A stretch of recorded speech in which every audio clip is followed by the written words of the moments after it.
Political, social and economic liberty, राजनीतिक, सामाजिक और आर्थिक स्वतंत्रता और उनके आयाम। सबसे पहले हम राजनीतिक स्वतंत्रता की बात करते हैं, पॉलिटिकल लिबर्टी। तो पॉलिटिकल लिबर्टी को यदि हम सामान्य शब्दों में, सीधे शब्दों में, सरल शब्दों में कहें तो नागरिक होने के कारण, देश के नागरिक होने के नाम पर जो शक्ति और अधिकार आपको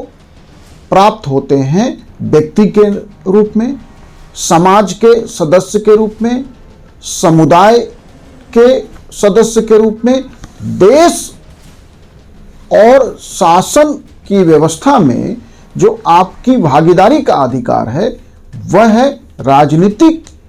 स्वतंत्रता, पॉलिटिकल लिबर्टी। मतलब देश का जो पॉलिटिकल सिस्टम है, उस पॉलिटिकल सिस्टम में बिना किसी बाधा के, बिना किसी आपके कास्ट, क्रीड, रेस, रिलीजन के भेदभाव के बिना यदि राजनीतिक तंत्र में आपकी भागीदारी संभव है, हिस्सेदारी संभव है, तो पॉलिटिकल लिबर्टी की स्थिति मानी जाएगी।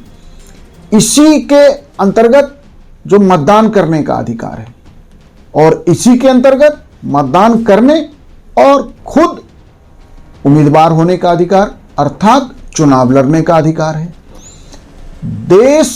की और व्यवस्था में जो भी ऐसे पद हैं, जो पद केवल नागरिकों के लिए आरक्षित रखे जाते हैं, यदि उन पदों तक आपके पहुंचने के रास्ते खुले हैं और कोई भी व्यक्ति समाज, समुदाय का,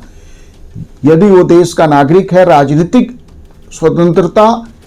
के हिस्से में वह आता है,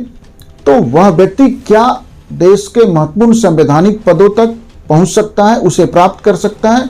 यदि यह स्थिति है तो इसका अर्थ है कि आपके समाज में, देश में राजनीतिक स्वतंत्रता कायम है।